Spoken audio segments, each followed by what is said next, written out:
Assalamualaikum warahmatullahi wabarakatuh. Nama saya Ilham Adi Kusuma dengan NIM 2024 10 10 3034 Prodi Informatika PBO kelas F. Di sini saya akan menjelaskan tugas yang sudah diberikan sebelumnya, yaitu menjelaskan code di website ini.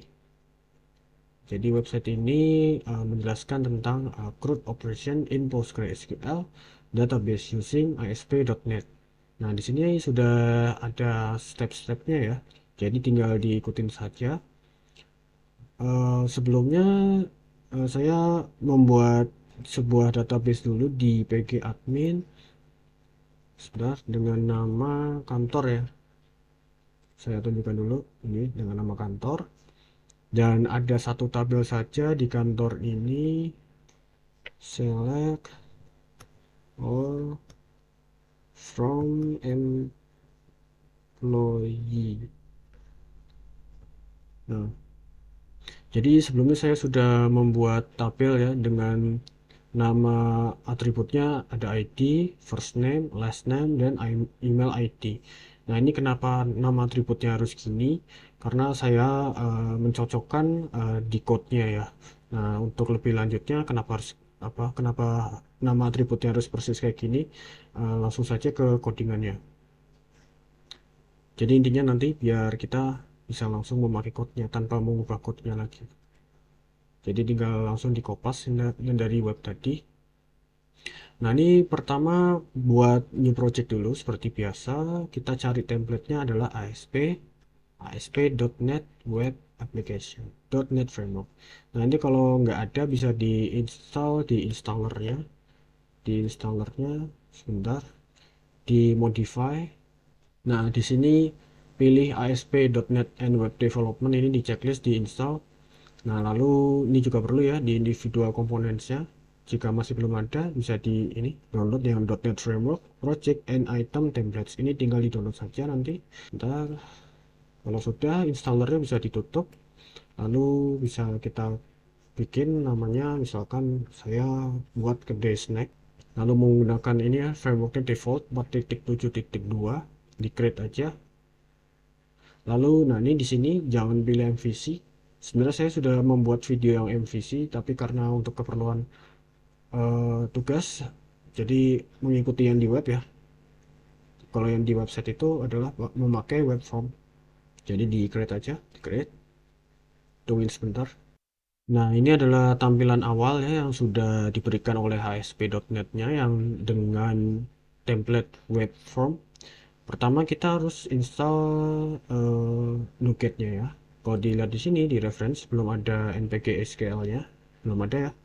Nah, itu bisa ini di close dulu biar nggak bingung. Ini bisa diklik kanan, kita manage, jadi kita tambah nanti ke reference, kita download npg SQL. Udah, lalu diklik aja, di install, lalu nanti diklik OK ya. Nah, ini diklik OK, tunggu sebentar. Ini sambil di-download, sambil terlihat ada yang bergerak di sini. Itu nambah ya npg SQL-nya. Nah, kalau sudah kita config dulu di web.config ini. Lalu setelah system.web ini kita tambah connection string ya. Connection stringnya dengan nama name koneksiku ini terserah sebenarnya bebas. Tapi nanti perlu diingat ya untuk kita ambil, untuk kita referensikan. Lalu connection stringnya server localhost port 5432. Ini dapat dari mana? Ini dapat dari masuk ke Postgre, properties, klik kanan ya nanti. Terus di connectionnya ada localhost, portnya, ada username-nya. Ini tinggal disesuaikan saja. Terus balik lagi ke sini, localhost, port 5432, database-nya. Nah, ini database-nya namanya, bentar. Kita balik lagi aja, namanya kantor ya. Kita pakainya kantor, lalu user ID-nya Postgres, passwordnya admin. Ini passwordnya sudah saya setting sebelumnya di awal pas install Postgre-nya. Lalu ada provider name-nya yang barusan kita download tadi adalah npg SQL. Nah, ini di Ctrl S. Nah, kalau sudah masuk ke default ASPX, nah kita klik yang parentnya dulu, jangan child-nya. Nah, kalau kita lihat di sini, ini sebenarnya halaman web ya. Coba kita jalankan dulu. Nah, ini adalah tampilan tadi ya. yang HTML itu. Nah, gimana kalau misalkan ini dihapus saja dulu? Jadi sisakan kontennya, tag konten. Ini dihapus, coba Ctrl S. Coba ini di refresh, kosong ya. Nah, ini kita taruh di sini nanti form-formnya. Tabel sih maksudnya. Nah, itu bisa di bagian sini. Ini yang seperti tabel ini kita copy-copy. Yang versi insert, copy. Terus bawahnya lagi nanti copy gitu. Jadi ini satu-satu deh. Coba saya contohkan satu. Ini copy, copy. Nanti bawahnya ada lagi copy dan seterusnya sampai delete ya. Nah, tapi eh, saya sudah membuatkannya. Jadi langsung tinggal di copy aja yang versi HTML-nya itu jadi satu gitu ya. Di sini. Ini di copy, masukin yang ke HTML ini. Jadi ya, ini sama aja yang di website. Tapi saya tambahkan suatu komentar di sini biar kelihatan. Nah, jadi coba di Ctrl S dulu, di Ctrl S, balik lagi ke sini. Jadi bisa kita refresh aja langsung. Nah, ini error karena ada yang belum kita lakukan, yaitu menambah C sharp, membuat C sharp ini ya untuk event ya. Nah, jadi bisa balik lagi ke sini. Nah, ini kan untuk versi HTML-nya ya. Sebenarnya ini nanti kalau udah jadi ada 4, kalau nggak salah ada 4 itu ya, 4 inputan, 4 text box. Tapi coba ini di stop dulu, di stop. Ini balik ke default ASPX, coba digedein dikit. Nah, ini di childnya ada default aspx.cs. Nah, ini di sini kita taruh metode-metodenya. Nah, metode-metodenya itu yang ini. Metodenya itu untuk button ya sebenarnya. Coba kita lihat. Ini ambil metodenya, copy, paste nanti. Terus nanti bawahnya ambil metodenya, ambil metodenya, copy. Nah, nanti ini yang 3 ini nanti ditaruh di atasnya ya. Coba nih saya ambil dulu deh yang 3 teratas ini. Nah, nanti metode-metodenya tinggal disejajarkan aja nih sama yang metode yang default ini ya. Nah, itu juga sudah saya copy jadi satu biar enak. Jadi sebelum saya rekam itu sudah bisa jalan ya sebenarnya. Ini bisa di copy aja. Nah, ini masih error karena saya langsung kopas dari codingan yang sebelumnya. Ini namespace-nya harusnya kedai snack ya. Jadi ini kedai snack. Nah, udah nggak error. Nah, ini persis sama seperti yang di web ya, jadi tinggal di kopas sebenarnya. Nah, tapi untuk eh, lebih paham kenapa harus kayak gini. Nah, ini coba saya sebentar. Ini saya tutup-tutup dulu ya metode-metodenya. Nah, ini kan metode utama ya. Nah, metode yang 4 ini kan yang dari website. Nah, sebenarnya 4 metode ini merujuk ke 4 button yang ada di ASPX. Nah, jadi coba dilihat di insert, itu, oh ya, insert dan update itu udah jadi satu ya.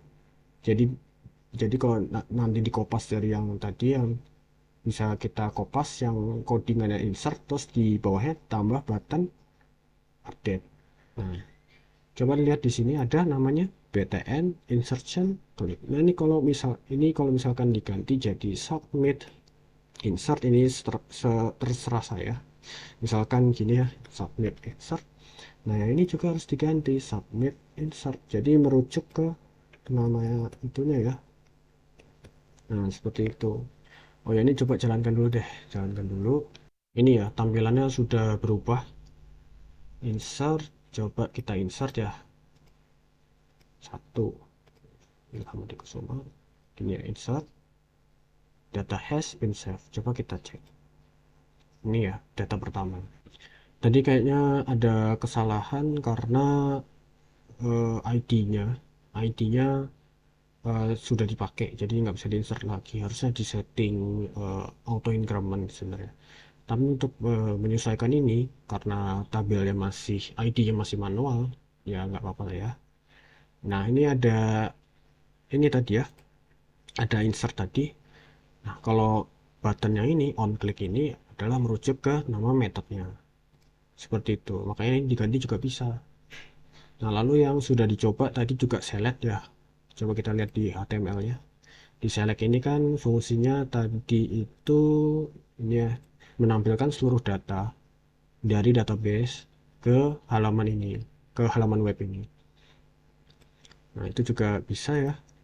Terus coba kita delete deh sekalian. Kita delete 1, 3, 1, 2, 3. Delete. Data has been delete. Nah, ini sudah kehapus Naruto-nya. Nah, itu jadi 3 ini. Nah, jadi kalau kita lihat di sini ada btn select click itu nama metodenya juga, btn updation click itu nama metodenya juga, terus btn delete underscore click itu nama metode yang merujuk semuanya ke tombol submit tadi. Nah, untuk updation click dan insert itu jadi satu ya. Kalau kita lihat di sini, kita scroll lagi ke bagian selection. Maaf, ke bagian insertion ada 2 button, tapi 2 button ini merujuk ke on click yang berbeda ya. Nah, seperti itu. Nah, lalu untuk bawahnya, nah ini connection stringnya, kita configuration manager, connection string, koneksiku. Nah, koneksiku ini dari yang tadi sudah disetting di web config. Ini ya, mana? Ini ya namanya koneksiku di sini. Lalu kita connection open, kita buat komen baru dari npg-sql, lalu kita ke ini connectionnya kita koneksi. Lalu query-nya, nah ini query-nya kenapa harus sama? Maksudnya, oh ya itu nanti deh. Nah sekarang gini, ada query kan, ada insert into employee. Oke, nama tabelnya juga saya sesuaikan namanya employee. Lalu value-nya ada add id, add vname, add last name, add email. Nah ini yang add ini tidak ada sama sekali hubungannya dengan database ya. Nah, tidak ada sama sekali hubungannya dengan database. Ini yang add ini hanya merujuk ke inputan. Nah, jadi misalkan di line 37 ini add ID. Ini kan ya. Berarti fokus ke sini dulu. txt emp ID. Nah, itu berasal dari mana? Itu berasal dari sini, ID. Jadi kalau misalkan ID-nya ini saya ganti A gitu. Terus di sini saya juga ganti A, itu bisa. A.text. Nah, .text ini maksudnya text box. Nanti di convert ke integer karena ID gitu. Nah, si add ID ini langsung dioper lah. Dioper ke sini. Nah, lalu txtmpf name ini itu juga berasal dari ID. Di sini misalkan ini saya ganti B. Kayak gitu. Ini juga bisa diganti B berarti. Gini. Gitu. Nah, dan seterusnya ya. Jadi f6 ini merujuk ke B, nanti masuk ke query-nya. Coba ini saya balikan dulu. Ini juga saya balikan dulu. Nah, terus udah ya, sesuai inputan. Nah, jadi kesimpulannya, yang saya blok ini berasal dari default.aspx yang HTML-nya tadi. Di setiap ini ya, yang parameter pertama itu merujuk ke nanti ke query-nya sini. Gitu. Nah, jadi kita execute, terus dispose, dan close. Nah, habis itu, kenapa harus kayak gini? Nah, itu karena untuk agar yang di tabel tadi itu kosong lagi gitu. Kita ketika udah ditambah langsung kosong. Nah, kalau misalkan nggak ada kayak gini, misalkan gini deh, nggak ada gini, terus kita tambah, jadi refresh dulu deh. Nah, itu nggak hilang ya. Nah, maka dari itu codingannya ini harus kayak ini. Oke, aman. Nah, untuk yang select itu sama saja, koneksinya koneksiku, terus codingannya juga sama, tapi nggak ada inputan dari .aspx ini ya, nggak ada dari HTML-nya tadi. Jadi langsung ketika ketika btn select click-nya diklik dan itu ada koneksinya koneksiku, langsung aja tampilin select all from employee gitu. Lalu untuk updation ini sebenarnya sama saja ya, sama saja. 4 ini juga merujuk ke yang tadi ya, karena selection dan maaf, insertion dan updation itu sebenarnya satu form ya, satu ginian, tapi beda button. Nah, maka dari itu ID-nya juga sama ya, kayak ini. Nah, lalu untuk query-nya agak ya sesuai query pada umumnya. Seperti biasa, update employee, set, ini first name, last name, email lead, email ID. Nah, maka dari itu tadi saya membuat di awal persis karena dari awal code-nya sudah seperti ini. Jadi saya sesuaikan di database sama gitu. Nah, untuk yang add ini ya seperti yang sudah saya singgung tadi bahwa yang add ini nggak ada hubungannya sama database langsung. Nah, jadi cuman oh ini nanti masuk ke first name gitu. Ini nanti masuk ke sini ke last name. Jadi L name ini nanti masuk ke last name gitu. Yang dimana ID-nya adalah sama dengan ID. Jadi seperti query biasa dan juga harus kita kosongkan. Nah, untuk yang delete ini lebih simpel lagi. Connection stringnya sama koneksiku. Ini merujuk ke web.config. Sekali lagi sama ya. Nah, lalu untuk query-nya delete from employee di mana ID-nya ID. Nah, ID ini dapat operan dari sini. Coba scroll lagi. Nah, ini ya. Jadi ketika diklik, ini itu keoper sama seperti cara kerja yang lain-lain juga gitu. Jadi ketika diklik ID, yang ID di ini misalkan ini apa ya? ID-nya kan banyak nih. Ada TXTMP ID, TXTMPF name, TXTMPL name. Nah, itu kan di bawahnya pasti ada submit-nya. Nah, ini pasti ke oper sesuai submit-nya itu. Jadi uh, mungkin sekian presentasi dari saya. Kurang lebihnya mohon maaf. Wassalamualaikum warahmatullahi wabarakatuh.